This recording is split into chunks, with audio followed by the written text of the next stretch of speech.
Halo Sobat Belajar, Assalamualaikum warahmatullahi wabarakatuh. Kembali lagi bersama aku Rifki, RIFQI yang akan menemani Sobat Belajar pada episode kali ini. Kita di sini akan bersenang-senang bersama, ngobrol-ngobrol bareng ya, berdiskusi bersama mengenai materi fisika kelas 10, tepatnya adalah analisis dari hukum Newton di bidang miring. Oke, jika kita ngobrol-ngobrol dulu aja ya. Jika kita membicarakan mengenai taman bermain air atau wisata air, wahana air, Sobat Belajar pasti pernah melihat namanya seluncur air ya, atau perosotannya atau air ya. Itu adalah salah satu fasilitas di wahana bermain air yang paling banyak digunakan ya. Jadi orang jauh-jauh ke sana itu ingin menikmati bagaimana menggunakan seluncur air itu, apalagi jika seluncur airnya itu menakjubkan. Ya, di sini di dunia ini ada namanya seluncur air yang paling ekstrim di dunia. Seperti apa seluncur airnya tuh, se-ekstrim apa sih gitu ya. Oke, jadi seluncur air yang paling ekstrim di dunia ini namanya seluncuran Kilimanjaro di Park Resort, ada di Brazil ya. Jadi ketinggiannya ini sangat tinggi sekali nih Sobat Belajar, lihatnya. Bayangkan betapa menyenangkannya jika kita terjun dari atas hingga ke bawah ya. Wow, menyenangkan sekali ya. Ini setinggi 47 sampai 48 meter itu. Wah, tinggi sekali itu ya. Jadi Sobat Belajar, betapa menegangkannya, sangat ekstrim apa ketika kita bermain di wahana air ini, terjun meluncur dari ketinggian ini. Oke, tapi di balik kesenangan itu tentunya ada faktor keselamatan juga yang perlu diperhatikan dari pembuat seluncur ini ya. Jadi di balik untuk memperhatikan faktor keselamatan, kita juga perlu memperhatikan apa aja sih secara alamnya, secara fisiknya, secara matematisnya, bagaimana kita melihat apa aja sih gaya yang bekerja, kecepatannya apa yang dibataskan, yang perlu diperhatikan dari seluncur air yang ekstrim ini. Jadi apa aja sih yang harus diperhatikan? Apakah volume air yang harus ditambahkan atau dikurangkan? Bagaimana jika kita meluncur ini tapi nggak ada airnya, itu seperti apa gitu guys? Ya, itu yang akan kita bahas di sini karena ini bentuknya miring ya. Ya, jadi kita akan menganalisis bagaimana terjadi jika ada suatu objek atau manusia ini. Kalau di sini manusia ini meluncur, ini suatu objek meluncur pada bidang miring, itu apa aja yang bekerja, gaya apa yang bekerja ya. Jangan kemana-mana Sobat Belajar, tetap aja di sini. Siapkan alat tulis Sobat Belajar jika perlu mencatat, karena nanti ada poin-poin penting yang mungkin Sobat Belajar perlu mencatatnya. Karena belajar sekarang mudah, ayo belajar. Jangan lupa belajar, karena sekarang belajar itu mudah. Ayo belajar. Halo Sobat Belajar, yuk sekarang kita masuk ke materinya. Nah, karena kita sedang ingin membicarakan analisis hukum Newton, khususnya pada bidang miringnya, pada episode kali ini ada di bab apa? Kalau Sobat Belajar lihat di buku, ini ada di bab bagian dari dinamika gerak partikel ya. Yang kita bahas ini, yang ini bidang miring ini ya. Yang sudah menjadi bekal kita sudah menguasai hukum Newton. Tentu aja kita sudah menguasai hukum Newton. Ada hukum Newton 1, 2, 3. Dan juga kita sudah memahami, menguasai juga jenis-jenis gaya yang bekerja pada objek tertentu ya. Ya, tidak lepas suatu objek, tidak lepas dia akan mengalami gaya berat, tentu aja karena kita berada di bumi atau berada di medan gravitasi bumi ya. Jadi ada pengaruh gravitasi, kita tentu akan memiliki berat karena kita punya massa. Kemudian ada gaya normal dan juga ada gaya gesek. Itu paling umum yang kita bahas ya. Kemudian sebelumnya kita juga sudah menguasai, sebelum kita menguasai bidang miring, gerak pada bidang miring ya, kita juga sudah menguasai bidang datar. Jadi gerak bidang datar itu seperti apa? Aku agak sedikit membahas dulu ya bidang datarnya dulu ya.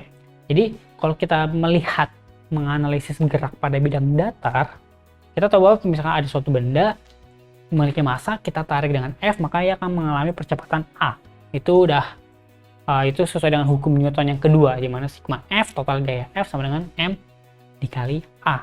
Ya, di sini kalau seandainya dia memiliki gaya gesek, tentu ya, kalau dia punya gaya gesek, maka tentu dia akan gaya geseknya ke sana. Dan juga akan berpengaruh dengan gaya normal ya. Dia akan berhubungan dengan gaya normal, di mana gaya normal itu tegak lurus dengan permukaan. Oke, Tetapi bagaimana jika bidang ini miring? Yang paling membedakan dari antara gerak bidang datar dan juga bidang miring adalah di gaya normalnya. Ya, yang paling membedakan adalah di gaya normalnya. Kenapa? Secara definisi gaya normal itu adalah gaya yang bekerja pada bidang yang bersentuhan antara dua permukaan, benda dan area selalu tegak lurus. Ini dia yang perlu diperhatikan gaya normal. Kalau misalkan gerak pada bidang datar, gaya normalnya maka akan sama dengan berat bendanya itu sendiri. Tapi kalau bidang miring seperti apa? Itu yang akan kita coba analisis ya. Jadi kalau misalkan ada benda seperti ini berada di bidang miring, maka ini sudah ada bantuan arah gayanya. Kita fokuskan, kita sepakatkan dulu. Kita tahu bahwa ada bidang X, ini juga bidang Y. Ini sengaja kita bidang X-nya agak kita miringkan sedikit ya. Agak kita miringkan sedikit supaya sesuai, biar enak aja gitu perhitungannya. Oke, jadi kita tahu bahwa yang lurus ke bawah ini adalah W, adalah berat benda itu sendiri, dan juga yang ke atas ini adalah M, adalah gaya normal. Nah, tetapi gaya normal di sini di bidang miring tidak sama dengan W. Tapi ada faktor tambahan apa lagi gitu ya. Oke, yang ini karena dia tegak lurus, maka harus yang tegak lurus juga W-nya. Jadi kalau kita W-nya yang ini kita geser ke sini, maka ini menjadi W cos theta. Sedangkan gaya yang meluncur ini pengaruh oleh W juga ya, karena kalau kita punya berat benda, ketika kita meluncur, ya itu kan karena faktor kita punya gaya berat. Jadi gaya berat yang mempengaruhi yang benda ini meluncur adalah W sin theta. Oke, jadi gaya yang bekerja di sini sesuai dengan itu semua ya. Tapi ada satu lagi di sini, kalau seandainya ini bukan licin tapi kasar gitu ya, maka dia ada gaya lagi ke sana, atas yaitu F gesek. Ya, F geseknya, kalau kita tahu bahwa F gesek adalah koefisien gesekan dikali normal. Nah, normal ini kalau misalnya digerak bidang datar, ini langsung aja W gitu ya, tapi di sini menjadi mu dikali W cos theta. Itu dia sobat belajar ya. Jadi yang membedakan itu ya. Oke, jadi sekarang kita lanjut. Ini ya gerak pada X nya. Yang X ini tadi aku bilang sumbu X ya. Yang sumbu X ini yang ini sumbu Y. Gerak pada sumbu X hanya ini ya. Seandainya kalau dia licin, tidak ya, seandainya dia licin bener. Kalau sumbu Y nya yang ke atas adalah N, yang ini N, kemudian yang bawahnya W cos theta ya. MG itu W ya. Oke, kita tadi sudah bahas. Sekarang kita coba ke contoh soal ya. Jadi kita mencoba mengaplikasikan tadi analisisnya. Kita coba menganalisis langsung aja di kasusnya. Jadi supaya mempermudah kita mempelajarinya ya.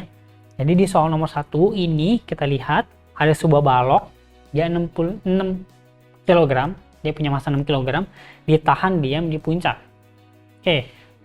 Di bidang miring yang kasar. Jadi bidang miringnya kasar ya, yang memiliki sudut 30 derajat terhadap horizontalnya. Jika baloknya ini dibiarkan bebas, kita biarkan bebas saja, maka dia kan otomatis akan meluncur ya. Maka balok akan meluncur dengan percepatan 2 meter per second kuadrat. Oke, yang ditanya adalah koefisien gesekan kinetisnya. Itu yang ditanya di soal ini. Oke, 6 kg, 30, 2 meter. Oke, kita coba kerjakan di sini. Ini aku hapus dulu. Jadi ada benda digerak di bidang miring.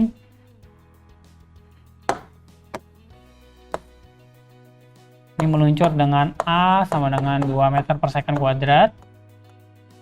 Kemudian tadi M-nya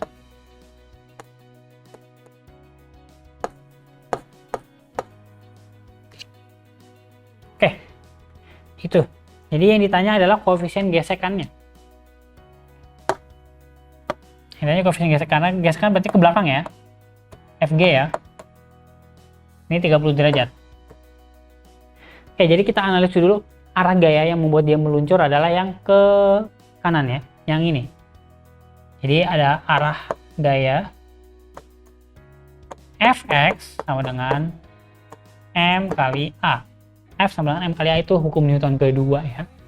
Nah, yang arah X ada W yang membuat dia meluncur adalah gaya W sin theta ya, dikurang gaya geseknya F gesek sama dengan M kali. Oke, selesai. Selesai belum? Belum. F geseknya kita pecah dulu. F geseknya ini aku hapus lagi. F geseknya menjadi mu kali W cos theta sama dengan M kali A ya. F geseknya ini gaya geseknya. Yang ini gaya yang membuat dia meluncurnya. Yang ini ya. W sin theta. Oke. Melawan gaya gesek. Sekarang kita masukin W-nya. Tadi W-nya ini beratnya 6 kg. Jadi kita masukin. Jadi W-nya 60 dikali sinus 30. Sinus 30 itu berapa?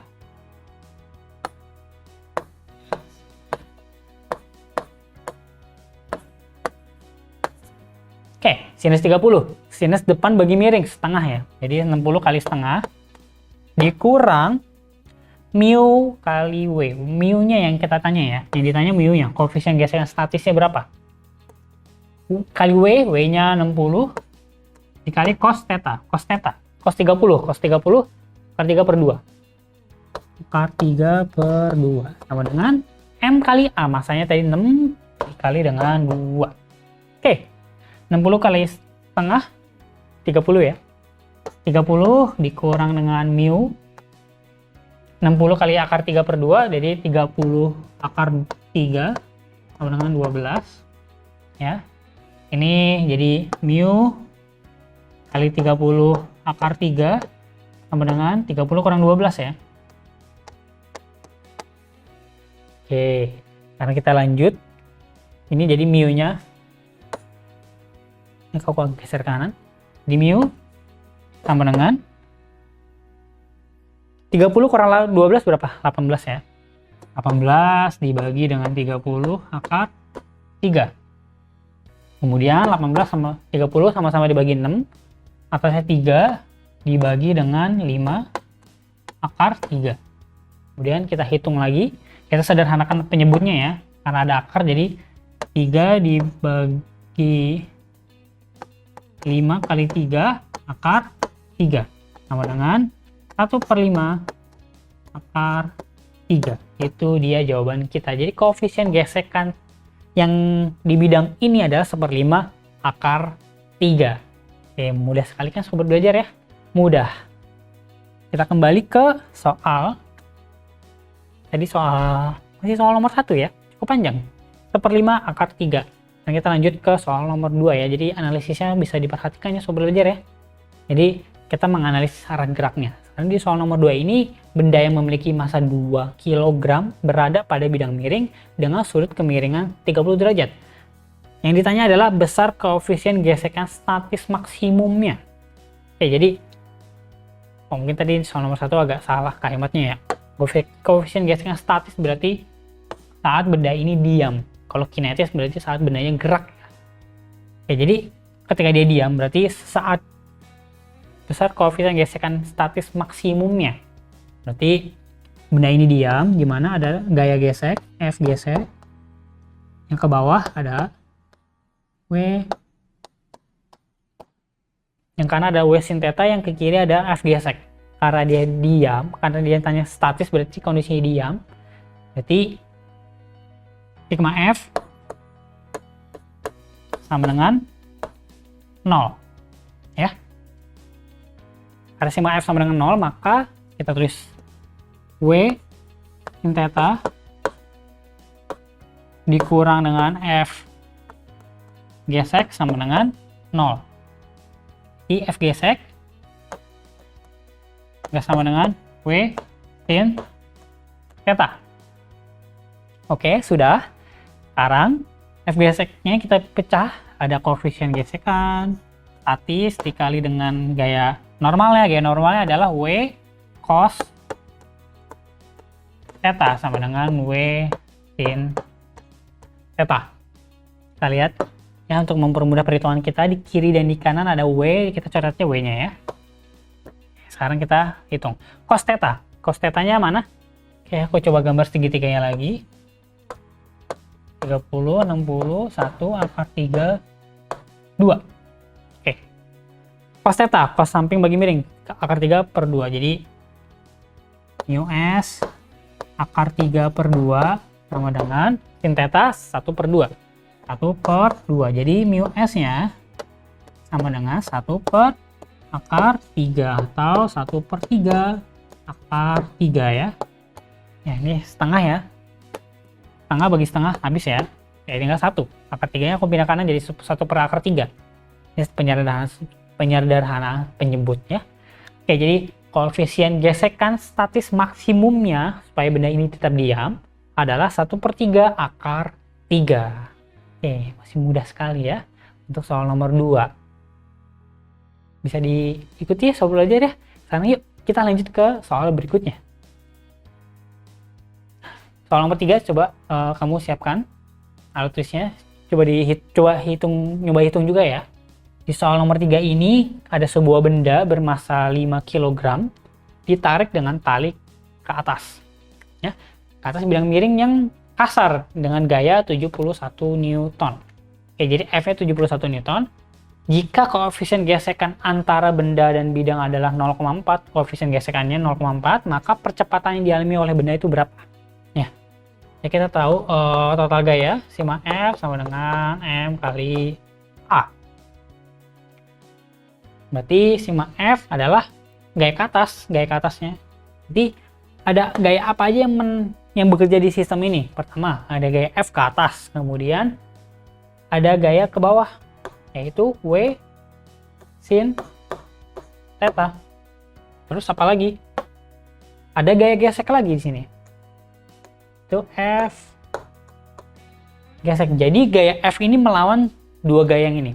Jadi kalau kita tulis di sini, jadi F dikurang W sin theta dikurang F gesek sama dengan M kali A, karena dikurang ya, karena dia melawan semua ya, yang W sin theta sama F geseknya ya. Oke, dah.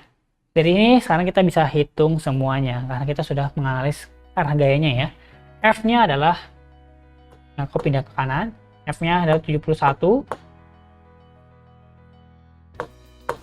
dikurang W sin theta, W-nya, oke, W sin theta ya, aku coba gambar.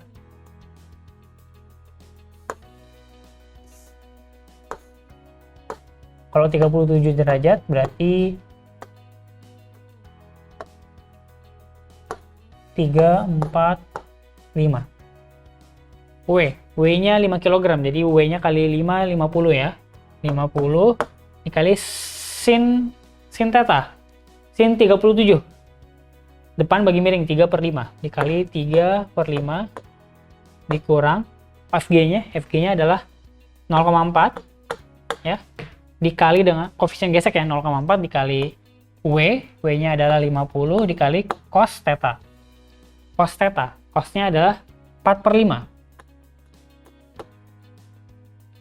Ini panjang sekali ya. Oke, sama dengan M kali A. M-nya adalah 5A, jadi sama dengan 5A. Ya. Oh enggak, keluar sedikit dari kamera. Oke. 71 dikali 50. 71 dikurang 50 kali 3 per 5. Berapa? 50 bagi 5, 10 kali 3, 30. Kurang 0,4 kali 50, berapa? 0,4 kali 50, 4 kali 5, 20. 20 bagi 5, 4 kali 4, 16. Jadi 16. Oke, geseknya 16 sama dengan 5A. 71 dikurang 30, 41 dikurang 16, 35, 25. Jadi 25 sama dengan 5A. A-nya sama dengan, berarti 25 bagi 5 ya. A-nya sama dengan 5 meter per second kuadrat. Ya, agak tricky ya. Nggak tricky sih, cuma pokoknya di soal ini, di soal mengenai analisis hukum Newton, di bidang miring, bidang datar, apapun itu, sobat belajar perlu menguasai bagaimana menganalisis arah gaya yang bekerja ya. Karena sigma F sama dengan MA ini, sigma F nya total gaya yang bekerja ini beda-beda ini, nggak selalu sama. F dikurang W sin theta atau F ditambah W sin theta itu tergantung dari arah gaya yang bekerja ya. Jadi kita perlu menguasai analisis arah gaya, bisa kemudian kita artikan ke penulisan matematisnya. Mudah sekali ya. Jadi percepatan yang dialami benda ini adalah 5 meter per second kuadrat. Ya, sekarang kita nomor 3 sudah kita lewati, sekarang kita lanjut ke soal berikutnya. Soal nomor 4. Kita lihat di sini ada sebuah benda yang meluncur dari keadaan diam dari puncak bidang miring dengan percepatan 6 meter per second kuadrat. Jika massa benda tersebut 6 kg, maka sudut kemiringan bidang tersebut adalah berapa? Sudut kemiringannya. Jadi yang ditanya adalah sudut kemiringan. Kalau kita coba gambar, misalnya seperti ini. Ini theta ya, kita nggak tahu tetanya berapa. Kemudian ada benda meluncur ke bawah dengan percepatan sekian. Yang ditanya kemiringannya. Oke, jadi di sini nggak dikasih tahu bahwa dia ada koefisien gesekan, berarti ya bisa kita katakan dia licin ya. Jadi dia licin. Jadi gaya yang bekerja di sini apa aja? Hanya W sin theta yang membuat dia meluncur. Oke, udah kan ya? Oke, kita tulis ini W sin theta sama F sama dengan M kali A. Total gayanya adalah W sin theta sama dengan massa kali percepatan. Udah? W-nya adalah, kita tahu massanya 6 kg, jadi W-nya 60 ya. 60 sin theta sama dengan M kali A. M-nya 6, kali percepatannya 6 juga. Iya. Kemudian sin theta sama dengan 6 kali 6, 36 ya. Dibagi 60. Aku pindah ke sini. Sin theta 36 per 60. Kita sederhanakan. Kita coba sama-sama bagi 6 deh. 36 bagi 6, 6. Dibagi dengan 60 bagi 6, 10. Masih bisa kita sederhanakan? Masih bisa. Sama-sama dibagi 2, 3 per 5. Nah, sin theta yang sama dengan 35. Jadi, berapakah theta? Sudut berapa yang hasilnya kita sinuskan 3 per 5? Nah, itu berarti sudutnya adalah thetanya, berarti arc kestangan sinus 3 per 5, thetanya sama dengan 37 derajat. Jadi kemiringan bidang ini, thetanya ini adalah 30 derajat. Oke, mudah sekali ya untuk mencari kemiringan. Kita bisa mengaplikasikan lagi dari arah gaya yang bekerja. Ada sin theta yang ditanya, bisa kita cari tetanya 37 derajat. Oke, soal nomor 4 kita bisa lewat. Sekarang kita coba masuk lagi ke soal nomor 5 di sini. Ini lebih panjang soalnya ya, nggak apa-apa, kita baca bersama. Ada sebuah kotak yang massanya 10 kg, mula-mula diam, kemudian bergerak turun pada bidang miring yang membuat sudut 30 derajat. Oke, terhadap horizontal. Tanpa gesekan, jadi dia nggak ada gesekan. Benda tersebut menempuh jarak 10 meter sebelum sampai ke bidang datar. Kecepatan kotak pada akhir bidang miring jika percepatan gravitasi sekian adalah berapa? Oke, masanya 10, 30 derajat, 10 meter. Oke, coba gambar. Ya, wow. Ya, kita gambar dulu.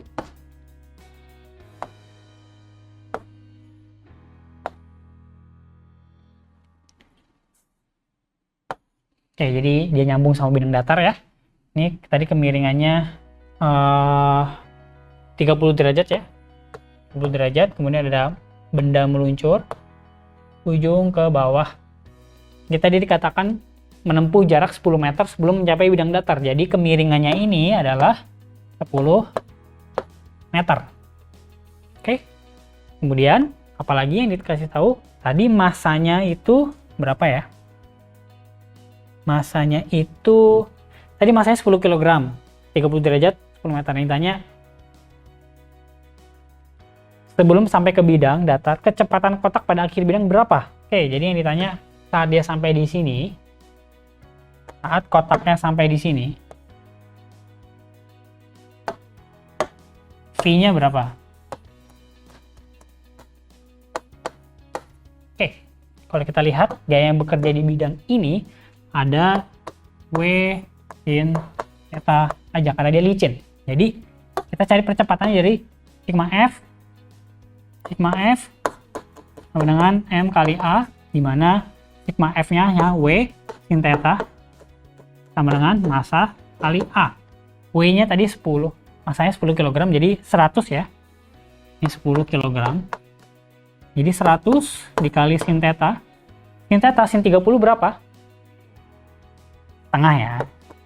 Sama dengan masanya tadi berarti 10 dikali A. 50 sama dengan 10A. A sama dengan 5 meter per second kuadrat. Oke, sekarang bagaimana cara mencari kecepatannya?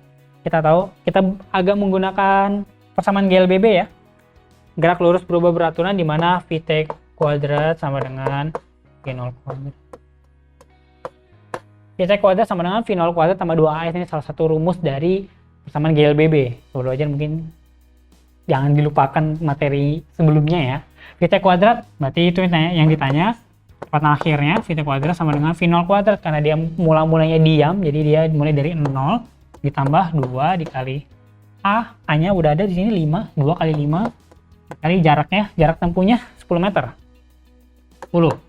Jadi Vt kuadrat sama dengan 2 kali 5 10, 10 kali 10 100. Jadi Vt-nya sama dengan akar 100 sama dengan 10 meter per second. Ya, itu dia sobat belajar. Jadi di soal nomor berapa tadi? Nomor 5 ya. Benda ini meluncur, ditanya kecepatan sesaat ingin nyampe bidang datar, berarti di ujung bidang ya, di ujung bidang miring. Ditanya, kita bisa menggunakan sigma F sama dengan MA kali A, hukum Newton kedua. Kita cari percepatannya, kemudian kita cari kecepatannya menggunakan persamaan GLBB. Ya, itu dia soal belajar, kita sudah melewati 5 soal bersama, semoga bermanfaat untuk kamu di rumah. Sampai jumpa di episode selanjutnya bersama aku, Rifki. Semoga bermanfaat ya.